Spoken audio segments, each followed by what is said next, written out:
Muchas gracias, presidente. Gracias por recibirnos en este hermoso municipio. Continuando con el orden del día, se le concede el uso de la voz a otro de nuestros invitados, al doctor Arturo Nale García, presidente del Honorable Tribunal de Justicia del Estado de Zacatecas, si nos hace favor.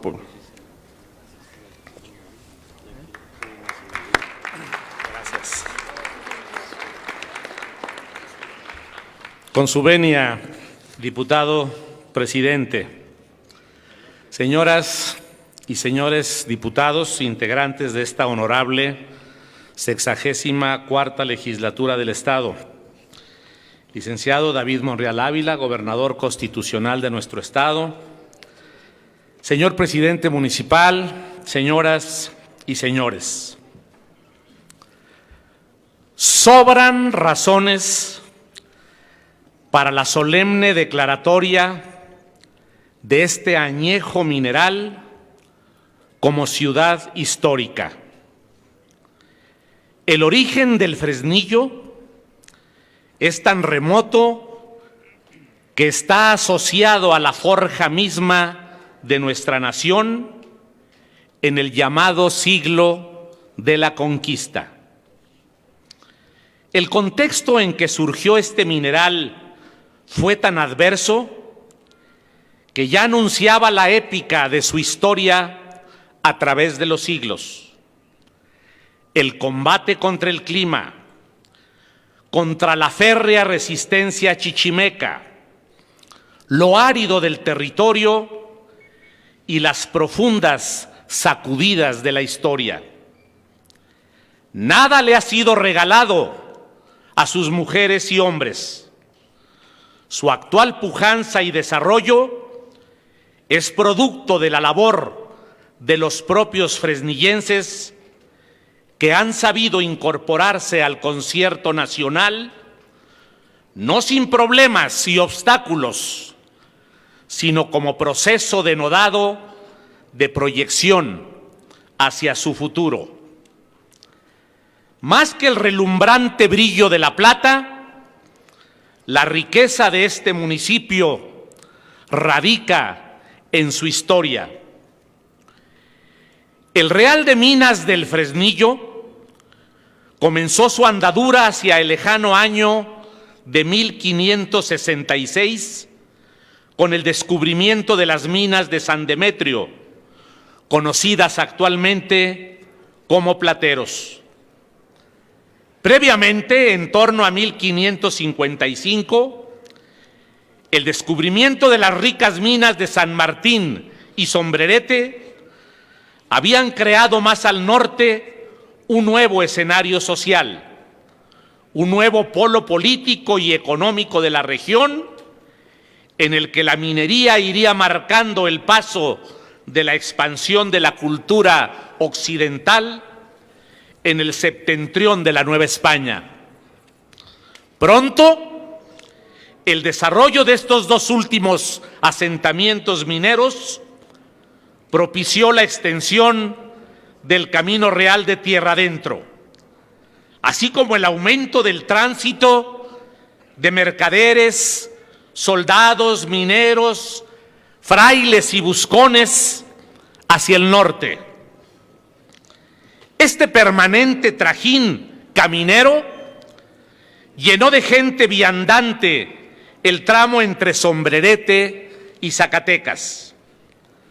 Desde 1556, uno de esos caminantes, Diego Hernández de Proaño, rico minero de Zacatecas, regidor de Guadalajara y encomendero de Jalpa y Tepeque, ubicó y exploró someramente un cerro, desde entonces conocido como Proaño, situado a una legua de lo que serían las minas de San Demetrio. Esta legendaria montaña, venero inagotable de plata, con el tiempo se constituyó en emblema de lo fresnillense. Uno de los descubridores de San Demetrio explicó en su vejez cómo Fresnillo tomó su nombre por un pequeño fresno que regalaba su sombra a los cansados viajeros de pies polvorientos y que estaba ubicado muy probablemente en el sitio donde hoy se encuentra la parroquia de la Purificación. La primera autoridad europea en este sitio y su jurisdicción fue el alcalde mayor, nombrado anualmente por la Audiencia de Guadalajara a partir de 1580, quien desempeñaba las funciones de gobierno, justicia y ocasionalmente legislativas. Con él nació la historia institucional en esta zona. La jurisdicción del alcalde mayor con el tiempo llegó a comprender las localidades actuales de Valparaíso y el antiguo burgo de San Cosme. Durante el siglo XVI, el camino hacia el norte y la región de Fresnillo fue merodeada y hostilizada por grupos chichimecas, nómadas aguerridos que combatieron la presencia española en el área. En ocasiones, los indios incursionaban en los poblados y caseríos de Sombrerete y Fresnillo. Hacia 1576, se creía que podía despoblarse Fresnillo por causa de esos ataques, pero ya en 1580 era considerado entre los reales de minas más importantes y consolidados de la Nueva Galicia. A comienzos del siglo XVII, las 12 haciendas de minas y los 30 vecinos españoles que encontró el obispo de la Mota y Escobar revelan el ascenso y el proceso de estabilización de la minería local.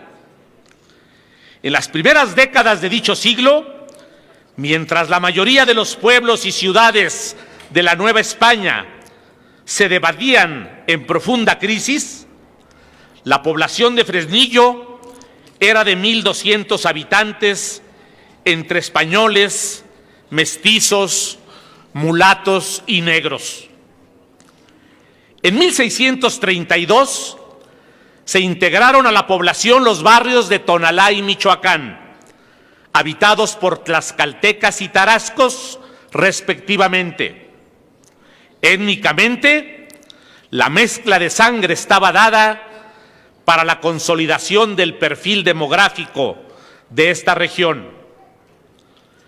A mediados del siglo XVIII se presentó una de las crisis mineras más severas debido a la inundación de las minas. Prácticamente se paralizó la industria argentífera. Pero en 1786, a partir de la instalación del sistema de intendencias, Fresnillo dio un paso adelante en su proceso de institucionalización al convertirse en la sede de una de las subdelegaciones en que se dividió la Intendencia de Zacatecas.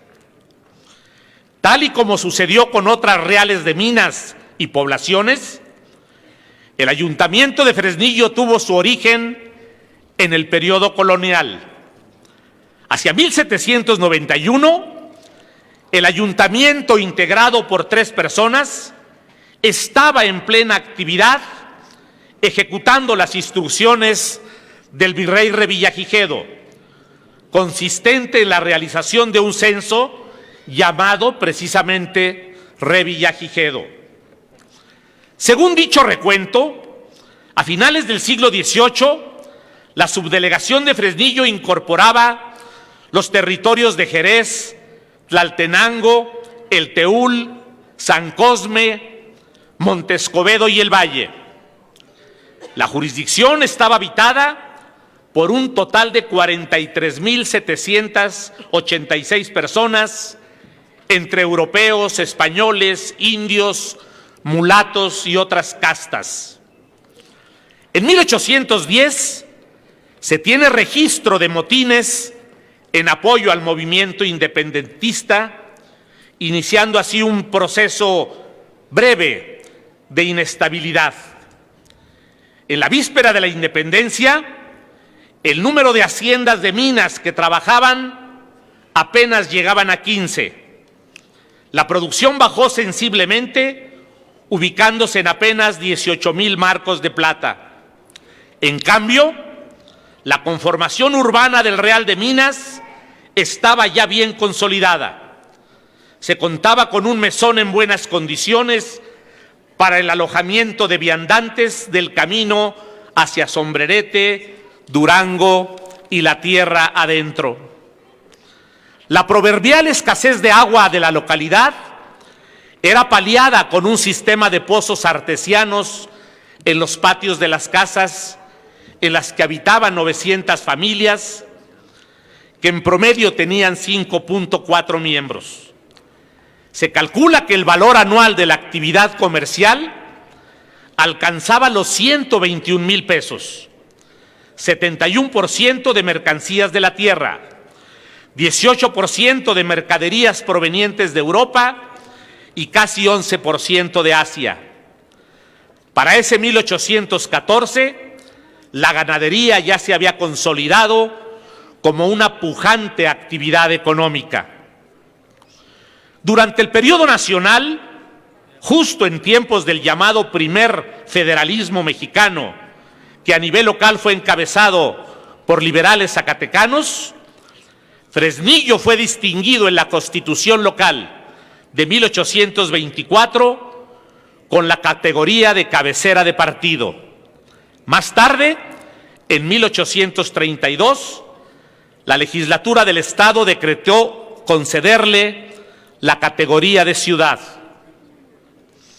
La influencia en Fresnillo de Francisco García Salinas fue muy señalada cuando en 1830, en un ensayo administrativo innovador de empresa paraestatal, Tatapachito invirtió recursos públicos en las minas fresnillenses, rescatándolas del atraso y llevándolas a niveles de producción sin precedentes.